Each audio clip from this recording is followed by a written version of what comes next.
Hello friends, welcome to समाधान education. आज हम लोग बात करेंगे neat and JEE entrance exam 2020 के बारे में। तो कुछ स्टूडेंट को छूट मिलेगी, राहत मिलेगी, उसके बारे में हम लोग बात करेंगे। और 1 सितंबर को जेईई का एग्ज़ाम हुआ है, स्टूडेंट ने उसको लेकर क्या कहा है उसके बारे में भी हम लोग बात करेंगे। और आपके एग्ज़ाम का पैटर्न कैसा रहा उसके बारे में भी हम लोग बात करेंगे। तो सबसे पहले हमसे जुड़े रहने के लिए हमारे चैनल को सब्सक्राइब कर दीजिएगा, हमारे चैनल अपडेट रहने के लिए बेल आइकन को प्रेस कर दीजिएगा। वीडियो पसंद आए तो लाइक एंड शेयर जरूर कीजिएगा।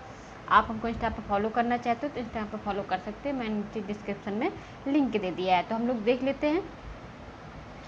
देखिए, कल से आपका जेईई मेंस का एग्ज़ाम स्टार्ट हो गया है और 6 सितंबर तक आपका एग्ज़ाम चलेगा। और अब ये कंफर्म है कि आपका नीट का एग्ज़ाम 13 सितंबर को कराया जाएगा। तो आपका नीट का एग्ज़ाम 13 सितंबर को होगा। देख लेते हैं। देखिए, नए माहौल में सतर्कता के साथ जेईई मेंस शुरू। तो जैसे आप इसमें देख रहे होंगे जेईई मेंस शुरू हो गया है। तो इसमें क्या कहा गया है, देखिए इसमें बताया गया है, देखिए बाढ़ कोरोना पीड़ित छात्रों को बाद में मिल सकता है मौका। तो जो बाढ़ से पीड़ित है, कोरोना से पीड़ित है, उन छात्रों को दोबारा मौका मिल सकता है। तो आगे देख लेते हैं। देश में कोरोना का संक्रमण अपने चरम पर है, साथ ही कई राज्य बाढ़ की भीषण चपेट में हैं। तो कोरोना का तो पता ही, कोरोना कितना चल रहा है और बाढ़ से भी कई राज्य चपेट में हैं। ऐसे में बाढ़ और कोरोना से पीड़ित छात्रों के लिए एनटीए ने राहत के संकेत दिए हैं। तो ये एनटीए ने राहत के संकेत दिए हैं। तो कहा गया है ऐसे छात्रों को जेईई मेंस में शामिल के लिए, तो क्या कहा गया, जेईई मेंस में शामिल के लिए बाद में एक और मौका दिया जा सकता है। तो जो कोरोना पीड़ित है और बाढ़ से पीड़ित हैं तो उनको दोबारा मौका दिया जा सकता है, ये साफ साफ कहा गया है।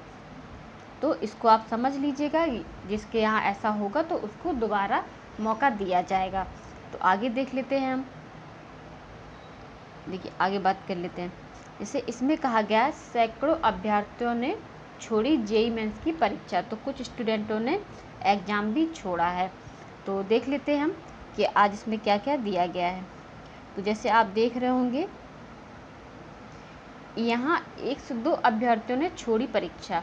तो यहाँ जो एग्ज़ाम हुआ है तो 102 अभ्यर्थियों ने एग्ज़ाम छोड़ा है।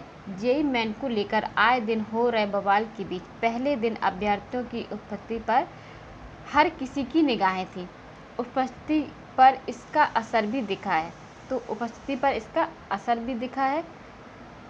जैसे आप देख रहे होंगे, कैंपस आज़ादपुर, ये लखनऊ की बात है। सीआरपीएफ कैंप बिजनौर स्थित इयॉन डिजिटल जोन केंद्र पर पहली पाली में 233 अभ्यर्थियों को शामिल होना था, लेकिन 131 अभ्यर्थी ही शामिल हुए। 102 अभ्यर्थियों ने परीक्षा छोड़ी है।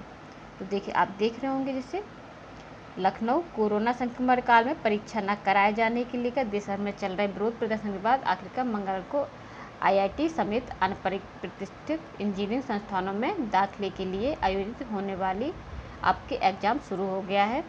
आगे बात कर लेते हैं। और देखिए आगे क्या कहा गया। आगे कहा है केंद्र तक पहुंचने में छूटा पसीना। जेईई मेन के लिए बनाए गए परीक्षा केंद्र शहर से दूर होने के कारण अभ्यर्थियों को वहां पहुंचने में काफ़ी मशक्कत करनी पड़ी।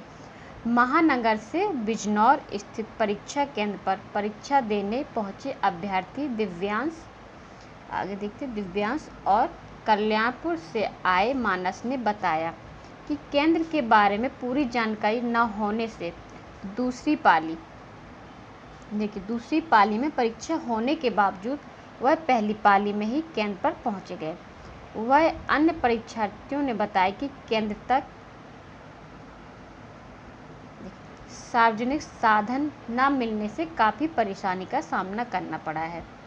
तो काफ़ी परेशानी का सामना करना पड़ा है। दिखी लापरवाही, तो इसमें यह भी बताया गया कि लापरवाही भी दिखी है।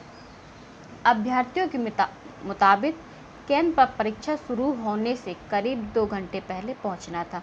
ये आपको मालूम है कि हाँ 2 घंटे पहले पहुंचना था, मगर कई केंद्रों के हालात यह रहे कि सुबह 8:30 बजे तक केंद्रों के ताले तक नहीं खुले थे। 8:30 बजे कुछ केंद्रों के ताले तक नहीं खुले थे, ये स्टूडेंट का कहना है। बता दें कि जेईई मेन के लिए राजधानी में 9 केंद्र बनाए गए हैं। लखनऊ में 9 केंद्र बनाए गए हैं। मंगलवार को पहले दिन बैचलर ऑफ आर्किटेक्चर बीआर हुई थी परीक्षा। बीआर की परीक्षा 3 केंद्र पर कराई गई। पहली पाली की परीक्षा सुबह 9 से 12 बजे तक और दूसरी पाली 3 बजे से शाम 6 बजे तक हुई है। तो और देख लेते हैं। और आगे कहा गया है, दुरुस्त रही व्यवस्था। कोरोना संक्रमण काल के दौरान परीक्षा केंद्रों पर शारीरिक दूरी, सैनिटाइजेशन, मास्क आदि की व्यवस्था चाक चौबंद दिखाई दी।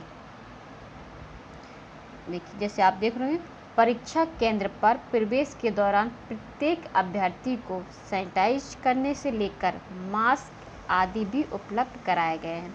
तो कहा गया है सैनिटाइज भी किया गया है और मास्क भी उपलब्ध कराए गए हैं। प्रवेश के दौरान शारीरिक दूरी को ध्यान में रखने के लिए केंद्रों के बाहर 1 मीटर की दूरी पर गोले बनाए गए थे। तो 1 मीटर की दूरी पर गोले बनाए गए थे। उन्हीं गोलों पर खड़े रहने वाले अभ्यर्थियों को प्रवेश दिया जा रहा था।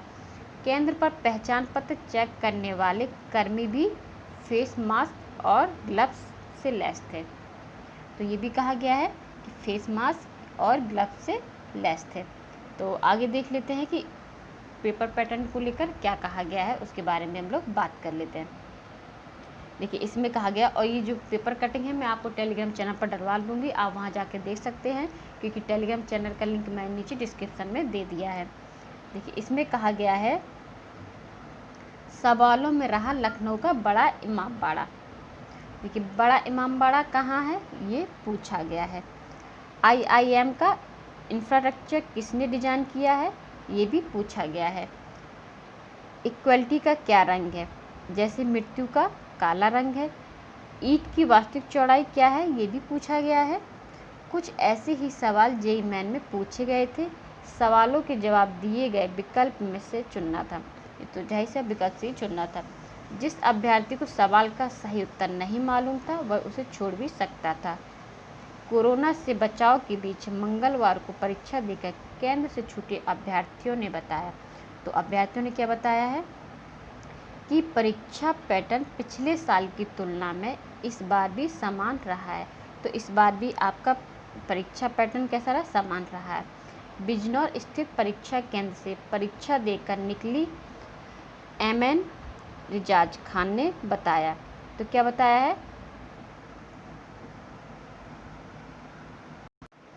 तो देखिए, MN रिजाज खान ने बताया कि एप्टीट्यूड टेस्ट 200 अंकों का था। तो कितने अंकों का था, 200 अंकों था। इसी तरह ड्राइंग 100 अंक की थी और गणित का कितने का, 100 अंक का था। कितने, 100 अंक का था। MN के अनुसार चूंकि आर्किटेक्ट की परीक्षा थी, इसलिए अधिकांश सवाल किसके थे, आर्किटेक्ट ही थे, डिजाइन से जुड़े थे। मसलन पेरिस की एक मशहूर बिल्डिंग को किसने डिजाइन किया है, ये भी पूछा गया था। तो आपने देख लिया है कि आपका पेपर पैटर्न कैसा था, समान था, पिछले के कंपेयर में बताया गया है। आपको फिर भी कोई डाउट है और कोई कन्फ्यूजन है तो आप हमको कमेंट कर सकते हैं, मैं आपके कमेंट का आंसर दूंगी। तो आज की वीडियो में इतना ही, मिलते हैं आप लोग नेक्स्ट वीडियो में। थैंक यू, जय हिंद, जय भारत।